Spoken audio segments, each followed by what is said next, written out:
Hello students, मैं कोमल गुप्ता आपकी chemistry teacher और आज हम पढ़ने वाले हैं ऑर्गेनिक केमिस्ट्री क्लास 12th का चैप्टर 8 जिसका नाम है aldehyde ketones and carboxylic acids. तो भाई आज हम यहाँ इस चैप्टर में क्या करने वाले हैं, यहाँ हम पढ़ने वाले हैं कार्बोक्सिलिक एसिड्स का फॉर्मेशन कि कैसे हम कार्बोक्सिलिक एसिड्स को फॉर्म कर सकते हैं। अभी तक भाई हमने यहाँ कार्बोक्सिलिक एसिड को फॉर्म करने के कुछ मेथड्स पढ़ लिए हैं और इससे पहले हमने कार्बोक्सिलिक एसिड्स के नॉमेनक्लेचर की बात की थी। तो यहाँ शुरुआत करने वाले हैं हम सबसे पहला मेथड जो कि है भाई एल्कोहल्स। एल्कोहल्स के ऑक्सीडेशन से हम यहाँ क्या बनाएंगे, कार्बोक्सिलिक एसिड। अब ये बात जो यहाँ लिख रही है ना, इसको हम I think more than 20 times पढ़ चुके हैं। जैसे पहले हमने कहाँ पढ़ा था, जब हम एल्कोहल्स का ऑक्सीडेशन पढ़ रहे थे, उसके बाद हमने फिनॉल्स के ऑक्सीडेशन में भी सेम ही चीज़ पढ़ी। फिर हमने जब यहाँ पे सेम चैप्टर शुरू किया तो हमने एल्डिहाइड्स को भी फॉर्म किया था एल्कोहल के ऑक्सीडेशन से, वहाँ भी हमने कार्बोक्सिलिक एसिड की भी बात की थी। फिर उसके बाद हमने कीटोन्स में भी इसको पढ़ा और आज हम पढ़ रहे हैं इसको खुद कार्बोक्सिलिक एसिड्स के अंदर। तो तुम्हें ये पता चल गया भाई कि हम ऑक्सीडेशन ऑफ अल्कोहल से कैसे क्या है हमारा कार्बोक्सिलिक एसिड फॉर्म करेंगे, क्योंकि बहुत सारे मेथड हमने पढ़े थे, बहुत सारे। ठीक है, तो सबसे पहला मेथड जो यहाँ पे ऑक्सीडेशन का है वो क्या है भाई, देखो मैंने यहाँ पे कोई 1 डिग्री अल्कोहल ले लिया। ठीक है, अब मैं क्या करने वाली हूँ, इसको ऑक्सीडाइज करने वाली हूँ एक स्ट्रॉन्ग ऑक्सीडाइजिंग एजेंट से। अगर फॉर एग्जाम्पल मैं यहाँ कोई वीक ऑक्सीडाइजिंग एजेंट ले लेती हूँ जैसे पीसीसी, तो क्या होगा, ये जो मेरा अल्कोहल है वो सिर्फ एल्डिहाइड तक अपनी रिएक्शन शो करेगा। तो एल्डिहाइड से कार्बोक्सिलिक एसिड तक जाने के लिए हमें स्ट्रॉन्ग ऑक्सीडाइजिंग एजेंट्स की ज़रूरत पड़ती है। स्ट्रॉन्ग ऑक्सीडाइजिंग एजेंट्स कौन कौन से हैं, KMnO4, ये कैसे साउंड करता है ना, KLMNO, तो याद रखना KMnO4 बहुत सिंपल है। K2Cr2O7 और जोन्स रिएजेंट भी हमने पढ़ा है भाई, जोन्स रिएजेंट भी जो है हम यहाँ पे काम में ले सकते हैं। तो ऐसे बहुत सारे स्ट्रॉन्ग ऑक्सीडाइजिंग एजेंट से हम क्या करेंगे, हम यहाँ बनाएंगे हमारा कार्बोक्सिलिक एसिड। अब कार्बोक्सिलिक एसिड की फॉर्मेशन में जो तुम्हें बात याद रखनी है वो क्या बात याद रखनी है कि तुम कहीं यहाँ नंबर ऑफ कार्बन्स चेंज मत कर देना। मतलब ये मेरे पास जो रिएक्टेंट है इसमें कितने कार्बन है, 1 कार्बन। और पता चले जब तुम प्रोडक्ट बना रहे हो तब CH3 को तो एज इट इज छोड़ दो कि भाई हमें तो अल्कोहल का ऑक्सीडेशन करना है, तो CH3 एज इट इज रख दिया और OH का कर दिया ऑक्सीडेशन और बाद में कर दो COOH। तो ये जो गलती तुम करने वाले हो ना, ये गलती मत करना। Number of carbons in the reactant and product same रहेंगे।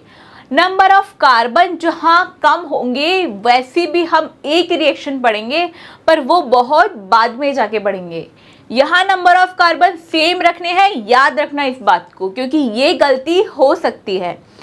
अब यहाँ तो भाई हमने ऑक्सीडेशन किया 1 डिग्री अल्कोहल से, ये काम भाई हमने 2 डिग्री और 3 डिग्री अल्कोहल्स में क्यों नहीं किया, क्योंकि 2 डिग्री अल्कोहल और जो मेरे पास कौन सा है भाई 3 डिग्री अल्कोहल, इनमें मैं एक बात जानती हूँ और वो क्या, इनमें चाहे मैं कितना ही स्ट्रॉन्ग ऑक्सीडाइजिंग एजेंट डाल दूँ, ये इतना निकम्मा है कि ये तो ऑक्सीडाइज होता ही नहीं है, क्योंकि इसके पास कोई हाइड्रोजन होगी तभी तो ऑक्सीडाइज करेगा ना ये किसी को। मतलब ऑक्सीडेशन क्या है, रिमूवल ऑफ हाइड्रोजन।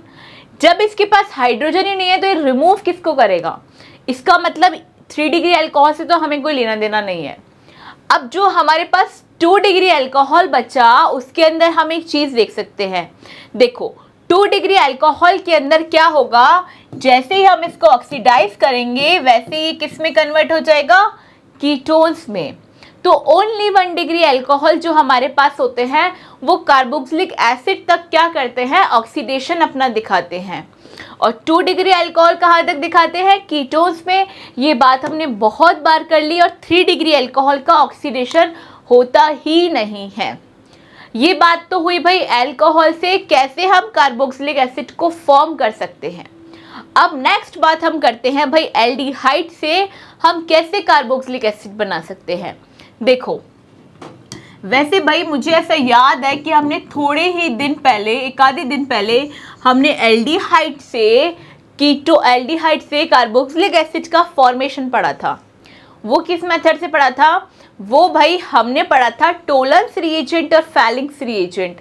याद करो वो दिन जब हमने फैलिंग रिएजेंट और टोलेंस रिएजेंट की बात करी थी। टोलेंस रिएजेंट क्या था हमारे पास?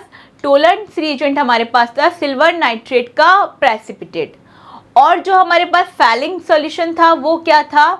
सॉल्यूशन ए और सॉल्यूशन बी का कॉम्बिनेशन था। सॉल्यूशन ए में हमने क्या लिया? कॉपर सल्फेट हाइड्रेटेड, और साथ में सॉल्यूशन बी हमने क्या लिया?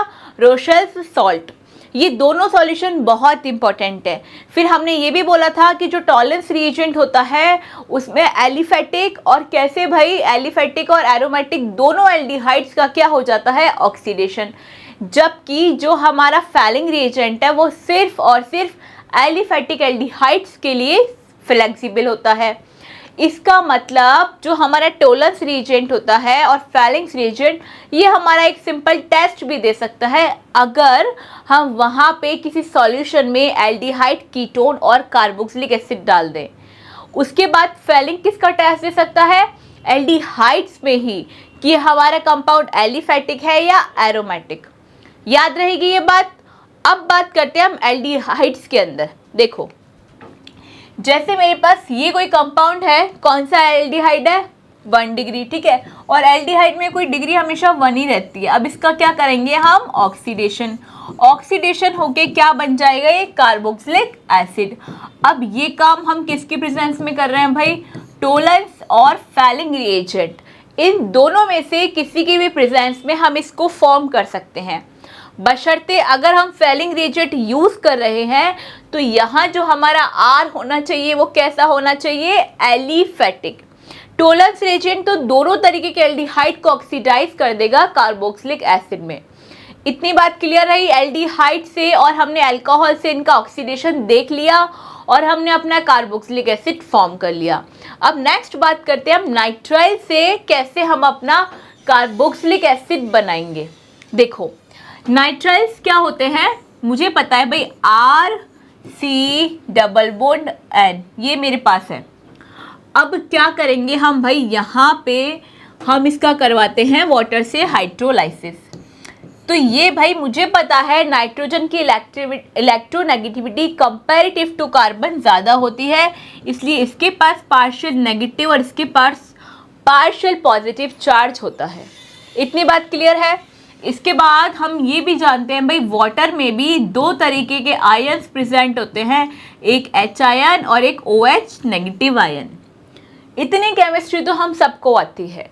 इसके बाद जो हमें केमिस्ट्री में नई चीज़ पढ़नी है वो क्या पढ़नी है? कि यहाँ पॉजिटिव वाला नेगेटिव से जुड़ेगा और ये वाला नेगेटिव इस पॉजिटिव से जाके जुड़ेगा। क्या ये बात पढ़ने की नई है? नहीं, ये भी हम ऑलरेडी पढ़ चुके हैं। तो मतलब तुम्हें नया काम कुछ नहीं करना। तुम्हें क्या करना है? RC, यहाँ डबल बॉन्ड है ना, ट्रिपल बॉन्ड, एक बॉन्ड कम हो जाएगा और क्या जुड़ जाएगा? इससे कौन सा पार्ट जुड़ जाएगा? ये पॉजिटिव है तो नेगेटिव वाला, ये नेगेटिव है तो इससे कौन सा जुड़ जाएगा? पॉजिटिव वाला। वापस से यहाँ एक और बार हाइड्रोलाइसिस होता है और फिर क्या होता है भाई? RC, इसके साथ एक OH ऑलरेडी है और एक और OH यहाँ आ जाएगा, ठीक है। फिर बाद में बचा क्या? एक नाइट्रोजन, इसके पास हाइड्रोजन एक ऑलरेडी है और एक और हाइड्रोजन यहाँ जुड़ जाएगा। तो ये होगा हमारा प्रोडक्ट। अब क्या बन गया भाई? ये अमाइड बन गया। अब क्या होगा? ये जो अमाइड है इसमें से हम जानते हैं कि जब एक कार्बन पे 2 OH मॉलिक्यूल एक साथ प्रेजेंट होते हैं तब वहाँ से वाटर का निकलना तो मतलब एकदम कंफर्म है। मतलब वो रख ही नहीं सकता अपने पास दोनों OH को। जैसे ही उसको 2 OH मिलते हैं वो वाटर को हटा के क्या बना लेता है? Carbonyl compound. मतलब नेक्स्ट स्टेप में क्या बनेगा? RCONH2। क्या ये हमारे पास अमाइड बन गया? क्या बन गया ना। अब यहाँ क्या होता है? इसका वापस से हम हाइड्रोलाइसिस करवाते हैं और थोड़ी सी इसको क्या देते हैं भाई? हीट।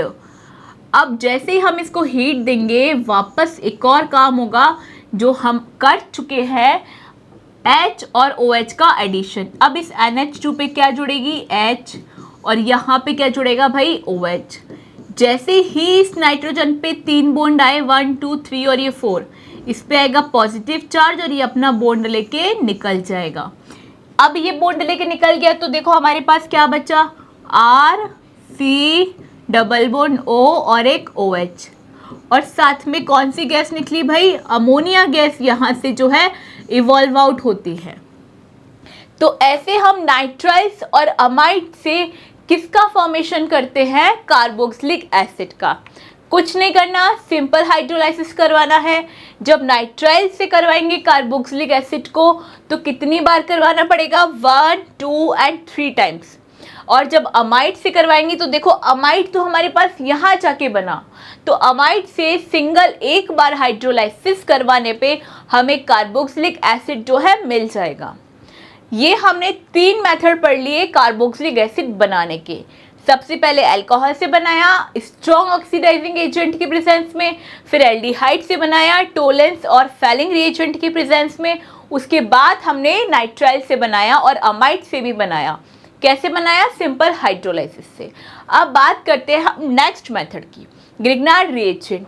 तुम देख रहे हो ग्रिग्नार्ड रिएजेंट हर चैप्टर में आ रहा है, मतलब हेलो एल्केन्स में को भी हम फॉर्म कर सकते हैं ग्रिग्नार्ड से, अल्कोहल्स को भी बनाया, फिनॉल्स को भी बनाया, कीटोन्स को भी बनाया, अल्कोहल्स को भी बनाया।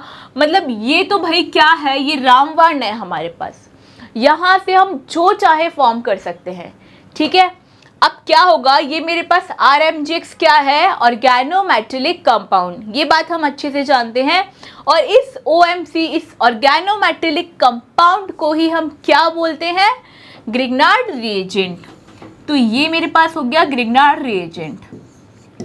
अब इस ग्रिग्नार्ड रिएजेंट की हम रिएक्शन करवाते हैं CO2 से। तो CO2 से रिएक्शन करवाने पे क्या ये डायरेक्टली बन जाएगा, नहीं। क्या होता है भाई, इस यहाँ देखो ये मेटल बहुत पॉजिटिव है तो ये नेगेटिव और ये भी नेगेटिव। यहाँ क्या होता है, इस R के साथ क्या होता है, CO2 जब अटैक करता है तो CO2 एक बॉन्ड तो डबल O के साथ बना लेता है और एक पार्शियल ऑक्सीजन, और यहाँ आता है MgX के साथ ही बीच में जुड़ जाता है। अब इस पे नेगेटिव चार्ज, इस पे नेगेटिव चार्ज और इस पे पॉजिटिव चार्ज। अब यहाँ से हम क्या करवाते हैं, इसका हाइड्रोलाइसिस। ठीक है, जैसे ही इसका हाइड्रोलाइसिस हम यहाँ करवाएंगे वैसे ही क्या होगा भाई, वाटर में क्या होता है, H प्लस और OH माइनस, प्लस वाला पार्ट यहाँ आ जाएगा और OH इसके साथ बाहर निकल जाएगा। बन गया RC डबल बॉन्ड O और O के साथ H, और साथ में क्या मिला हमें साइड प्रोडक्ट, Mg के साथ X और OH। तो ऐसे फॉर्म होता है हमारा ग्रिग्नार्ड रिएजेंट से क्या, कार्बोक्सिलिक एसिड। तो हमने यहाँ कितने मेथड्स पढ़ लिए, फर्स्ट अल्कोहल से, फिर एल्डिहाइड से। मैं ये बार बार रिपीट इसलिए कर रही हूँ क्योंकि मुझे तुम्हें याद करवाना है, इसलिए नहीं कि मैं भूल जाऊँ कौन सा मेथड किससे क्या बनेगा। ठीक है, क्योंकि जब तक मैं खुद रिपीट नहीं करूँगी ना मुझे खुद भी याद नहीं रहेगा।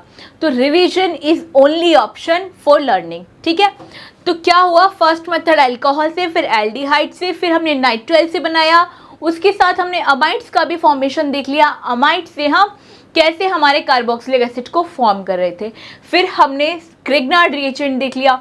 अब देखो ग्रिग्नार्ड रिएजेंट इतनी सारी जगह पढ़ने के बाद एक बात तुम्हें याद रखनी है। वो बात क्या याद रखनी है कि ग्रिग्नार्ड रिएजेंट तो भाई हमें आना ही चाहिए। मतलब ग्रिग्नार्ड रिएजेंट से कैसे रिएक्शन करेंगे, क्योंकि जब हम कन्वर्जेंस के क्वेश्चंस करेंगे ना इंटर कन्वर्जन के, तब हमें क्या करना पड़ेगा, इस ग्रिग्नार्ड रिएजेंट को मतलब एकदम टॉप पे रखना पड़ेगा, क्योंकि ये किसी भी चीज़ को किसी भी चीज़ में कन्वर्ट करने में हमारी हेल्प करेगा। ठीक है, ये जो R है ये मतलब जादूगर है, क्योंकि यहाँ हम वो मिथाइल ग्रुप, वो एल्काइल ग्रुप ले सकते हैं जिसकी हमें नीड होगी। और ये जो है यहाँ तो हमें पता है जो भी रिएक्शन हम करवा रहे होते हैं अल्कोहल्स या एल्डिहाइड, वो हम यहाँ पे साइड प्रोडक्ट इसके साथ चेंज करते रहते हैं। ये रिएक्शन किसकी प्रेजेंस में होती है, हमेशा ड्राई ईथर की प्रेजेंस में होती है। पढ़ लिए 4 मेथड। नेक्स्ट मेथड की बात करते हैं। एल्काइल बेंजीन से कैसे कार्बोक्सिलिक एसिड फॉर्म करते हैं। देखो, एल्काइल बेंजीन से कार्बोक्सिलिक एसिड फॉर्म करना तो बहुत सिंपल है, पर इसमें जो बात याद रखने की है, जो तुम गलती करोगे वो कहाँ करोगे, जब तुम्हें यहाँ पे क्या होगा, कार्बन का नंबर चेंज हो जाएगा। मैंने तुमसे अभी अभी बोला था कि अल्कोहल्स में जब भी तुम ऑक्सीडेशन करो तो याद से नंबर ऑफ कार्बन, रिएक्टेंट और प्रोडक्ट दोनों साइड क्या रहेंगे, सेम रहेंगे। पर यहाँ पे क्या होगा, रिएक्टेंट में जो कार्बन है वो कितने भी हो कोई मतलब नहीं है। हमारी बेंजीन पे कितने कार्बन आएंगे, हमेशा एक। मतलब जब भी तुम अल्काइल बेंजीन का ऑक्सीडेशन करवाओगे तुम्हें क्या मिलेगा, बेंजोइक एसिड। रिएक्टेंट कुछ भी हो कोई लेना देना नहीं। जैसे देखो मेरे पास क्या है भाई, ये टॉल्यूइन है, मिथाइल बेंजीन का नाम है ना टॉल्यूइन, तो टॉल्यूइन से भाई मुझे क्या मिला यहाँ, बेंजोइक एसिड बिल्कुल मिल गया। KMnO4 स्ट्रॉन्ग ऑक्सीडाइजिंग एजेंट की प्रेजेंस में हीट करने पे ये हमें मिल जाता है। ठीक है, अब नेक्स्ट चीज़ में देखो हमने क्या कर रखा है भाई, यहाँ पे इथाइल है मेरे पास। ठीक है, तो ये फेनिल एथिलीन का जो मेरे पास रिंग है, ये कंपाउंड है, इसका जब मैं ऑक्सीडेशन कर रही हूँ तब भी देखो मुझे क्या मिल रहा है, बेंजोइक एसिड। मतलब कि टॉल्यूइन हो चाहे टॉल्यूइन के साथ जो मेरा मिथाइल ग्रुप है उस पे कितने ही एल्काइल हो, कितने ही कार्बन हो, मुझे क्या बनाना है, मुझे हर बार बेंजोइक एसिड का फॉर्मेशन ही करना है। याद रहेगी ये बात बहुत याद रखने की है। बेंजोइक एसिड के फॉर्मेशन में एल्काइल हैलाइड्स का बहुत बहुत रोल होता है। ठीक है, और ये क्वेश्चन बहुत पूछा भी जाता है क्योंकि यहाँ पे गलती करने के चांसेस बहुत ज़्यादा है और एग्जामिनर को पता है तुम कहाँ गलती करोगे और वो वही क्वेश्चन उठा के पूछने वाला है। ठीक है, अब देखो यहाँ पे कौन सा है भाई, ये क्यूमीन है ना, देखा हुआ है क्यूमीन, पहले पढ़ा था जब हम एल्डिहाइड्स पढ़ रहे थे तब हमने क्यूमीन की स्ट्रक्चर पढ़ी थी। अब यहाँ देखो कितने कार्बन है, 1 2 3। बेंजीन रिंग के अलावा 3 कार्बन और हैं, लेकिन जब भी इसका ऑक्सीडेशन किया तब भी हमें क्या मिला, कार्बोक्सिलिक एसिड। एक ही मिथाइल ग्रुप, एक ही कार्बन आया ना, वहाँ से कितने भी कार्बन थे। पर ये बात तब तक एप्लीकेबल है जब तक कि जो कार्बन हमारे पास जुड़ा हुआ है वो 1 डिग्री हो या 2 डिग्री, मतलब उसके पास हाइड्रोजन का होना ज़रूरी है। क्योंकि हम यहाँ क्या करवा रहे हैं बच्चों, यहाँ हम ऑक्सीडेशन करवा रहे हैं और ऑक्सीडेशन के लिए हाइड्रोजन नहीं होगी तो ऑक्सीडेशन कैसे होगा, सही बात है। अब देखो यहाँ पे तो हाइड्रोजन है एक, इसलिए इसका ऑक्सीडेशन हो गया, लेकिन इसमें देखो क्या कोई हाइड्रोजन प्रेजेंट है, नहीं है ना, तो यहाँ पे अब ये रिएक्शन जाके क्या हो जाएगी भाई, स्टॉप। तो ऐसी कोई कंडीशन हो जब हमारे पास जिस कार्बन का हमें ऑक्सीडेशन करवाना है उसके पास हाइड्रोजन नहीं होगी तो वहाँ भाई ऑक्सीडेशन रिएक्शन प्रोसीड ही नहीं होती, ऑक्सीडेशन रिएक्शन होती ही नहीं है। ऑक्सीडेशन रिएक्शन कहाँ तक होती है, जब तक कि क्या हो, हमारे पास हाइड्रोजन होगा, और फिर तुम कैसा डाल दो, चाहे स्ट्रॉन्ग ऑक्सीडाइजिंग एजेंट डाल दो चाहे वीक, वो कंडीशन भी डिपेंड करेगा कि तुम्हें कार्बोक्सिलिक एसिड बनेगा या तुम्हारा एल्डिहाइड बनेगा। खत्म बात, 5-6 मेथड पढ़ लिए। अब नेक्स्ट मेथड की बात करते हैं, वो है भाई एसाइल क्लोराइड से। एसाइल क्लोराइड क्या है, सबसे पहली बात तो भाई ये भी एसिड का डेरिवेटिव है। जब हम एसिड डेरिवेटिव्स की बात कर रहे थे तो हमने किस किस की बात की थी, एनहाइड्राइड्स की, अमाइड्स की, एसाइल क्लोराइड की। इसका मतलब जितने भी कार्बोक्सिलिक एसिड के डेरिवेटिव्स है ना, हम उन सारे डेरिवेटिव्स से क्या फॉर्म कर सकते हैं, कार्बोक्सिलिक एसिड। ठीक है, अब ये मेरे पास क्या है भाई, एसाइल क्लोराइड। एसाइड क्लोराइड में जब मैं क्या करूँगी भाई, इसमें वाटर डालूंगी, इसका हाइड्रेशन करूँगी, तब मुझे क्या मिलेगा, कार्बोक्सिलिक एसिड। कैसे मिलेगा, देखो ये पार्ट मेरे पास कौन सा है भाई, पॉजिटिव, और ये है नेगेटिव।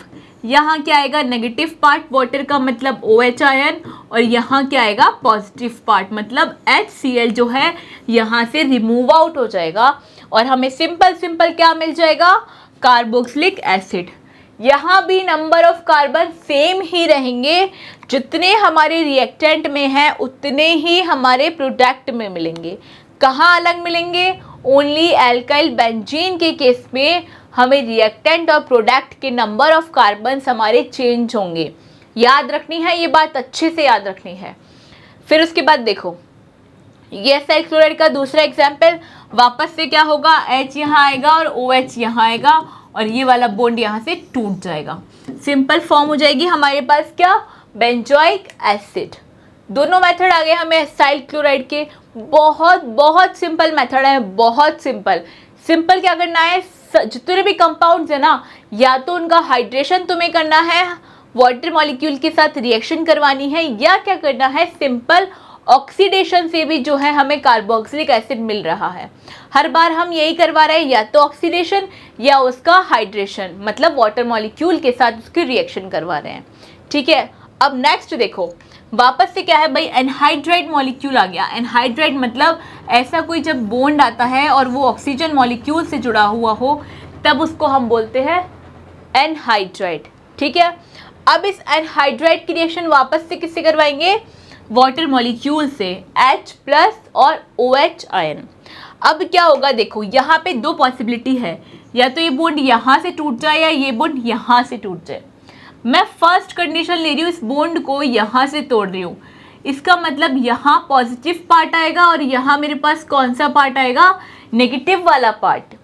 अब वाटर में मेरे को पता है पॉजिटिव वाला नेगेटिव से जाके जुड़ेगा, तो ये OH या H यहाँ जुड़ जाएगा और इस पॉजिटिव के साथ क्या जुड़ेगा, OH। तो दोनों कंडीशन में देखो सेम ही बेंजोइक एसिड तुम्हें मिलेगा। यहाँ भी क्योंकि सेम रिंग, उसके बाद C+O, ये पॉजिटिव पार्ट है, इसकी वजह से यहाँ जाके कौन जुड़ेगा, OH-। यहाँ देखो ये मेरे पास O नेगेटिव बचा, इसलिए यहाँ पे आके कौन जुड़ेगा, H+। सिंपल फॉर्मेशन हो गया। एनहाइड्राइड से भी हम क्या बना सकते हैं, एसिड्स बना सकते हैं। देखा, जितने भी एसिड के डेरिवेटिव्स हैं उनसे हम एसिड बना सकते हैं। डेरिवेटिव्स का मतलब यही होता है कि हमने पहले जो रिएक्टेंट था, मतलब जो हमारे एसिड्स थे, या तो उससे हमने हमारा एसिड बनाया है, या हम अपने एसिड से हमारे सारे डेरिवेटिव्स बना सकते हैं। क्लियर।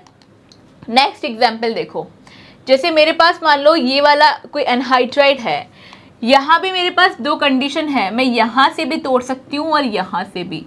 लेकिन अगर इस बार मैं यहाँ से अलग कंडीशन लगा दूँ तो देखो यहाँ चक्कर बढ़ जाएगा, क्योंकि ये जो मेरे पास एनहाइड्राइड का जो R है ना, एनहाइड्राइड का क्या होता है भाई, बेसिक स्ट्रक्चर C+O(R). अब ये R सेम भी हो सकता है और ये R अलग भी हो सकता है। इस केस में ये जो मेरे पास एल्किल ग्रुप्स है, ये दोनों अलग अलग ग्रुप्स हैं। अब अलग अलग ग्रुप है तो भाई ये ऑक्सीजन किसके साथ जाएगा, देखो अगर मैं मान लो कि इसको यहाँ से तोड़ दूँ तो इस ऑक्सीजन के पास क्या है, लोन पेयर।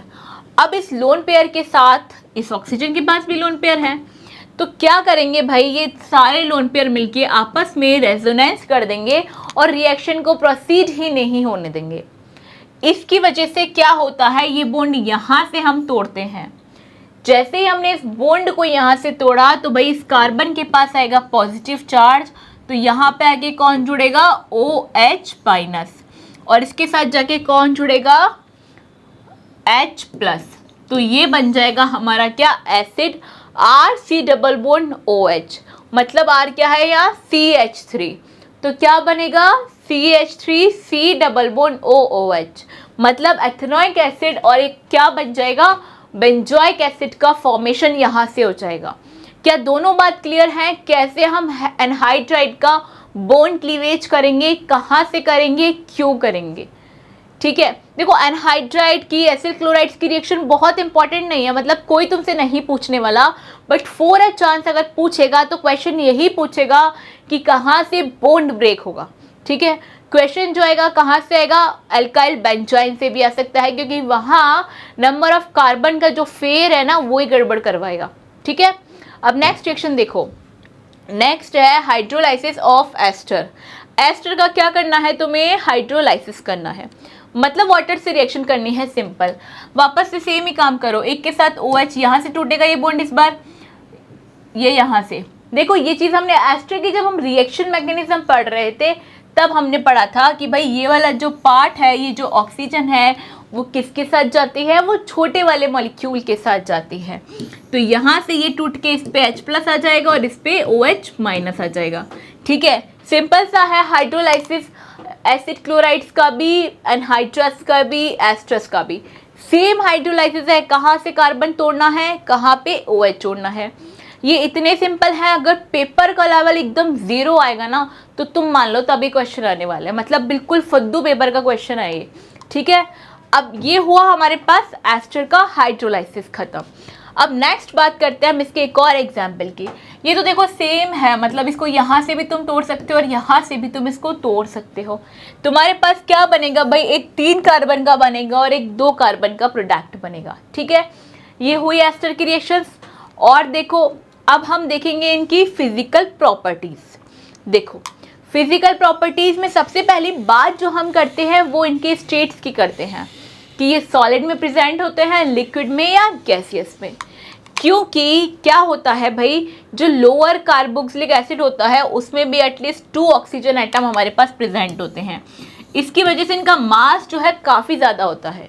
तो ये जो 2 ऑक्सीजन एटम होते हैं इनकी वजह से ये किस फॉर्म में प्रेजेंट होते हैं, most of the time liquid में हमें मिलते हैं। लेकिन जैसे जैसे नंबर ऑफ कार्बन्स बढ़ते जाएंगे वैसे वैसे लिक्विड से कहाँ बढ़ता जाएगा, सॉलिड की तरफ, ठीक है। तो लिक्विड से सॉलिड की तरफ कब बढ़ते हैं, जब मोर देन 9 कार्बन एटम्स यहाँ पे प्रेजेंट होना शुरू हो जाएंगे, 9 या उससे ज़्यादा, तो हमें क्या मिलना शुरू हो जाएगा, वैक्स फॉर्म।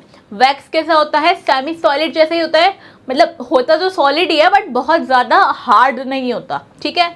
और साथ में क्या होता है भाई, इनके जितने भी हमारे एसिड्स होते हैं इनके पास कोई तरीके की क्या नहीं होती, फ्रेगनेंस। पर हाई नंबर ऑफ कार्बन्स जब हमें मिलते हैं तब क्या होता है, इनका फ्रेगनेंस जो है गायब होना शुरू हो जाता है। जो लोअर हमारे पास कार्बोक्सिलिक एसिड्स होते हैं उनके अंदर फ्रेगनेंस होती है, जैसे मेथनोइक एसिड, एथनोइक एसिड, तुम्हें इनमें फ्रेगनेंस मिलेगी, ठीक है। फ्रूटी स्मेल जो है इनकी होती है। अब नेक्स्ट फिजिकल प्रॉपर्टी की बात करते हैं, वो है हमारे पास बॉइलिंग पॉइंट। देखो भाई कार्बोक्सिलिक एसिड में क्या होता है, कार्बोक्सिलिक एसिड में हम अच्छे से जानते हैं ये हमारा ग्रुप है। अब इस ग्रुप के पास होती है हाइड्रोजन बॉन्डिंग, तो इसकी वजह से यहाँ क्या होना शुरू हो जाता है, इनका बॉइलिंग पॉइंट जो है बढ़ना शुरू हो जाता है। किसके ज़्यादा बढ़ता है, इनमें जो इनका बॉइलिंग पॉइंट होता है ये किससे ज़्यादा हो जाता है भाई, ये एल्डिहाइड और कीटोन के कंपैरेटिव यहाँ इनका बॉइलिंग पॉइंट क्या होता है, ज़्यादा होता है। जैसे मेरे पास ये एक कार्बोक्सिलिक एसिड का मॉलिक्यूल है और मान लो ये दूसरा मॉलिक्यूल है, तो यहाँ क्या होती है भाई, ये हाइड्रोजन बॉन्डिंग। अब ये कैसी हाइड्रोजन बॉन्डिंग है, इंटर मॉलिक्यूलर, क्योंकि 2 अलग अलग मॉलिक्यूल्स के बीच में यह हाइड्रोजन बॉन्ड बन रहा है। इसका मतलब ये कौन सी हाइड्रोजन बॉन्डिंग है, इंटर मॉलिक्यूलर हाइड्रोजन बॉन्डिंग। तो 2 पॉइंट्स क्लियर है फिजिकल प्रॉपर्टीज के। फर्स्ट हमने पढ़ा स्टेट, दूसरा हमने पढ़ा बॉइलिंग पॉइंट। नेक्स्ट बात करते हैं इनकी सॉल्युबिलिटी की। देखो सॉल्युबिलिटी का मतलब क्या होता है, वाटर में इनको घोलना, मतलब सॉल्युबिलिटी कितनी है, वाटर में कितना डिसॉल्व हो सकता है। हर एक कंपाउंड के लिए हम सेम ही बात करते हैं। वो क्या बात करते हैं भाई, जब भी लोअर नंबर ऑफ कार्बन वाले कंपाउंड हमारे पास प्रेजेंट होते हैं तब उनके पास क्या होता है भाई, ये कार्बन वाला पार्ट कम होता है और ये हाइड्रोजन वाला पार्ट ज़्यादा होता है, जिसकी वजह से ये हाइड्रोजन बॉन्डिंग करते हैं वाटर के साथ, ठीक है। ये हाइड्रोजन बॉन्डिंग यहाँ होती है। लेकिन जैसे जैसे नंबर ऑफ कार्बन्स बढ़ना शुरू होते हैं तो हमारे कंपाउंड के पास हाइड्रोफोबिक पार्ट बढ़ जाता है। जैसे एग्जाम्पल देखो, ये मेरे पास कोई एग्जाम्पल है, एक लंबी सारी कार्बन चेन है। तो मान लो यहाँ पे कितने मिथाइल ग्रुप जुड़े हुए हैं, 10 ग्रुप जुड़े हुए हैं, ठीक है। यहाँ आ गया C डबल बॉन्ड OH। अब देखो ये तो कितना सा पार्ट है ना। और इसके बाद क्या आ जाएगा भाई, वाटर का एक मॉलिक्यूल आएगा इसके बाद। तो क्या यहाँ हाइड्रोजन बॉन्डिंग हो पाएगी, मतलब इतना बड़ा मॉलिक्यूल घेर के रखा है और छोटा सा वाटर मॉलिक्यूल आएगा। तो जैसे जैसे higher number of carboxylic acids हमारे पास आते हैं ये हाइड्रोफोबिक पार्ट बढ़ता जाता है, जिसकी वजह से इनकी सॉल्युबिलिटी कम हो जाती है। मतलब हायर जो कार्बोक्सिलिक एसिड्स हमारे पास होते हैं ये वाटर सॉल्युबल नहीं होते। अब वाटर सॉल्युबल नहीं होते, इसका मतलब किस में सॉल्युबल होते हैं? नॉन पोलर सॉल्वेंट्स में। मतलब इनकी पोलैरिटी कम होना शुरू हो रही है, तो ऑब्वियस सी बात है ये नॉन पोलर सॉल्वेंट्स में जाके क्या करना शुरू होते हैं? सॉल्युबल होना शुरू होते हैं। जैसे बेंजीन हमारे पास होती है और जितने भी नॉन पोलर सॉल्वेंट्स हैं उनमें क्या है? सॉल्युबल होते हैं। अब जितने भी हमारे पास क्या है भाई? नॉन पोलर सॉल्वेंट्स हैं, उनमें जाके क्या शुरू होते हैं? अपना सॉल्युबिलिटी दिखाना शुरू करते हैं। अब यहाँ तक बात खत्म हुई इनकी फिजिकल प्रॉपर्टीज़ की। अब अगली क्लास भाई इस चैप्टर की लास्ट क्लास है, मतलब एक्साइटमेंट फुल होगी और रिएक्शंस होंगी हमारे कार्बोक्सिलिक एसिड से। हम कैसे फॉर्म करेंगे हमारे अदर कंपाउंड्स। इस क्लास में हमने क्या बनाया भाई? पूरी क्लास में हमने कार्बोक्सिलिक एसिड बनाया। सबसे इम्पॉर्टेंट पार्ट जो हमने पढ़ा वो क्या था भाई? एल्काइल बेंजीन्स का, एरिल बेंजीन्स का जब हम क्या कर रहे थे? ऑक्सीडेशन, तो नंबर ऑफ कार्बन रिएक्टेंट और प्रोडक्ट में अलग हो रहे थे। ये सबसे इम्पॉर्टेंट चीज़ थी इस क्लास की। बाकी hydrolysis of ester and hydrates ये बहुत इंपॉर्टेंट नहीं है एग्जाम पॉइंट ऑफ व्यू से, बट क्योंकि आपके एनसीईआरटी में मेंशन है तो यू शुड नो दैट। ठीक है, अब यहाँ तक चैप्टर रिवाइज करिए, पढ़ते रहिए। हम मिलेंगे नेक्स्ट क्लास में। Thank you.